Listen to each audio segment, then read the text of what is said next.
The next person that I have the pleasure of introducing. Some folks know him as the mayor of South Bend, where he served for not one, but 2 terms. Some people know him as a secretary. Some people know him as a father. Ladies and gentlemen, make some noise for Pete Buttigieg!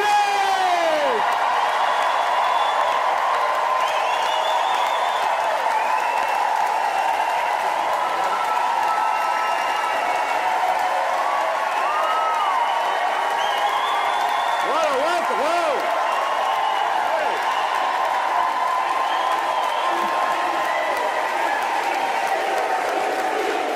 Look at this!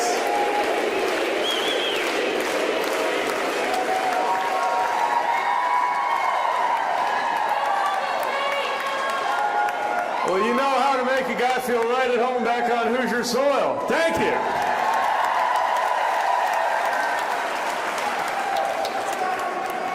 And thank you, Mayor. Where'd he go? You know, I thought I was supposed to be the young mayor around these parts. I guess life comes at you fast. It is good to be back on Hoosier soil.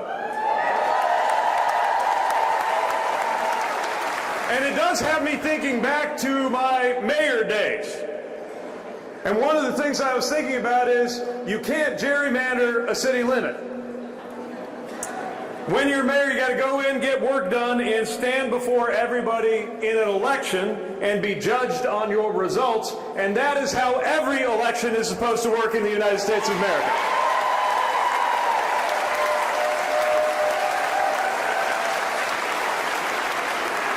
That isn't just some academic principle. It is the idea that got our whole country started. It is what makes America, America.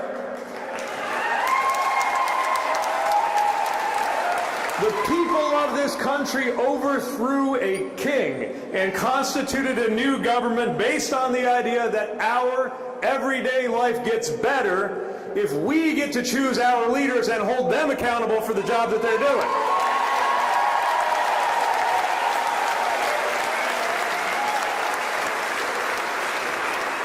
We are here because that principle, that foundation, is in danger. We are here because Indiana Republicans are being pressured by Washington Republicans to do something that they know in their hearts is wrong.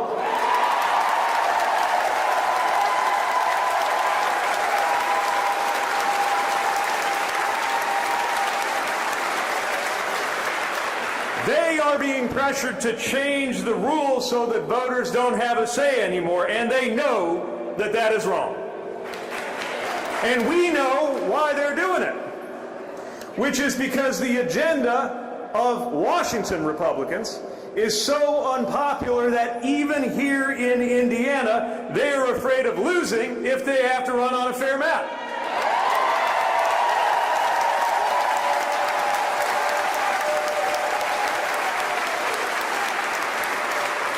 They know that on a fair map, if they have to run on kicking thousands of Hoosiers off of Medicaid, they will lose. They know that on a fair map, if they've got to run on their record of stripping away food stamps from hungry Hoosier children, they will lose.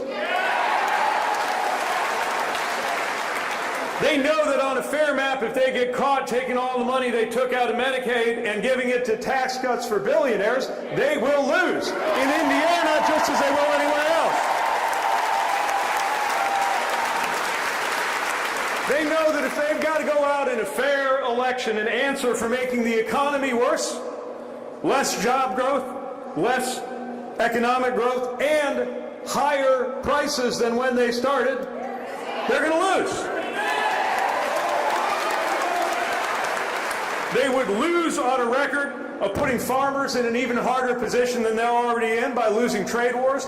They would lose on a record of killing energy projects that destroys union jobs by killing those projects and increasing our utility bills. They're not going to win on that. So even here in this so-called red state, those policies and those results are not a winning message. Those results aren't working. Those policies aren't working. Now, where I grew up, which happens to be here in Indiana, if what you're doing isn't working, you rethink what you're doing. But instead of changing their policies or trying to get better results, they decided to just try to change the map instead.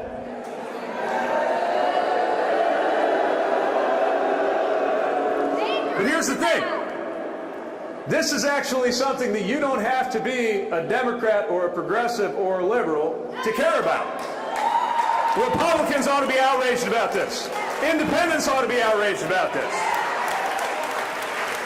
Some people say this is a divisive issue. I think this is a unifying issue because voters don't want to be cut out of this political process.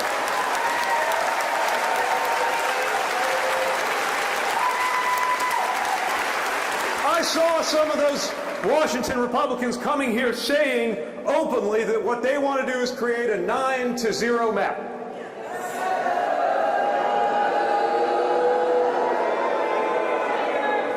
Think about what that means.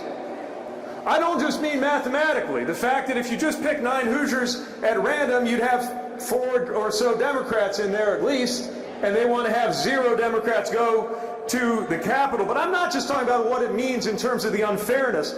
I'm talking about what it means in terms of cutting voters out of the process. Because if they're just going around saying it, they're just going around saying it's going to be 9-0, then what they're saying is that the results of the election won't be decided by voters at all. It'll be decided by them.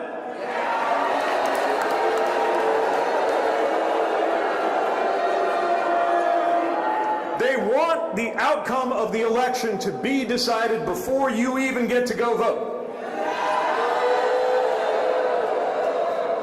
They want this to be one of those countries where you don't even have to wait for the results to know how the vote's going to turn out. And we have a word for that.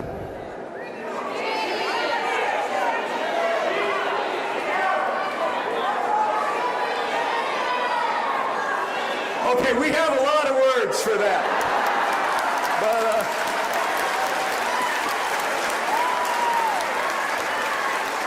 But the word I'm going to go with is cheating, and cheating is wrong.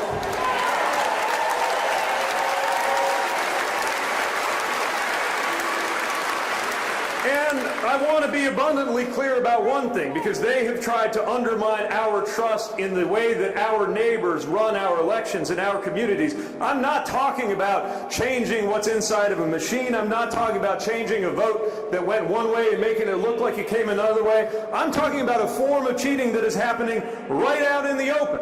They're admitting it out loud, that they don't have to do that to manipulate the results of an election. When they could be in this building worrying about things like how to get the cost of living, the cost of housing, the cost of electricity, and the cost of groceries down to where it ought to be.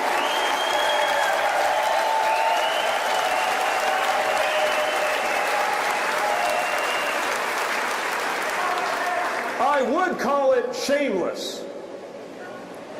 I was going to call it shameless.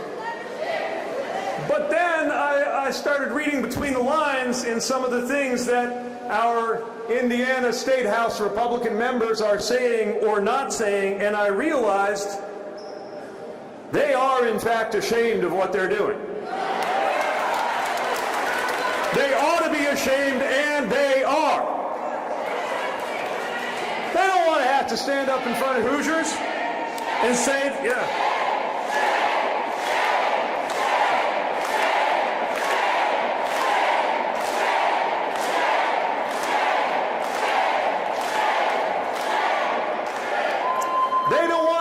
stand up in front of the people of Indiana and explain why, of all of the things they could do with the power that they have gained by being in these offices, that this is what they did. They don't want to answer for being controlled by Washington like this. And so they're hesitating. Even with all the pressure coming their way from Washington, a lot of them haven't quite committed to doing the deed. And that's where we come in.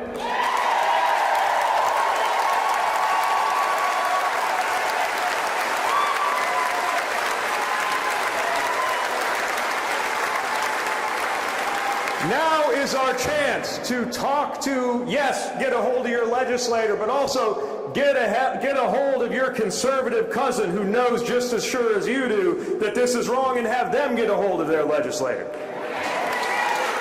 It is time for all of us to encourage our Republican friends in this State House to show some backbone before it's too late.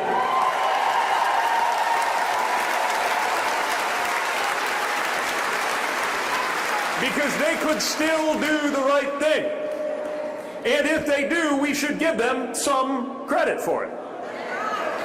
I mean, it's a low bar. Refrain from cheating is a low bar. But you got to start somewhere. Because they are under so much pressure from Washington to do something wrong. If, on the other hand, they do the wrong thing, we will be here to hold them politically accountable.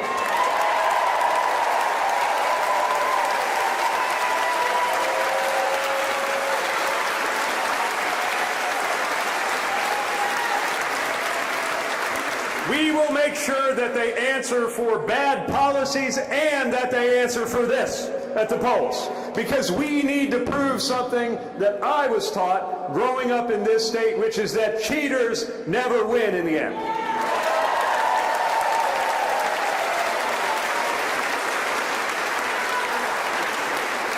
And that means working even harder to make sure we get new and better leadership, even when it's uphill, especially when it's uphill. We can push, we can press, and yes, we can win.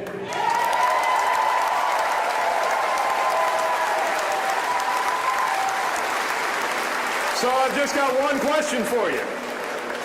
Since the whole idea of this gerrymander is to make sure your voice doesn't count, are you ready to prove them wrong?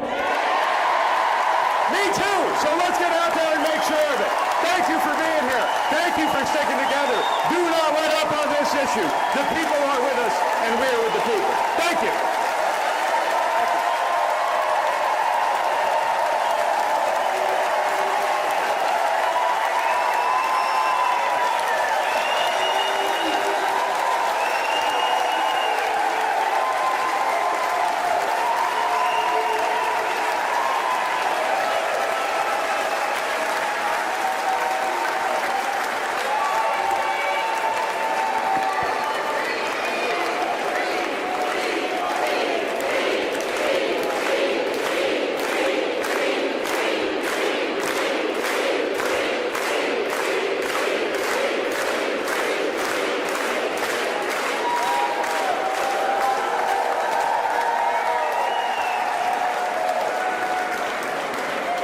Thank you.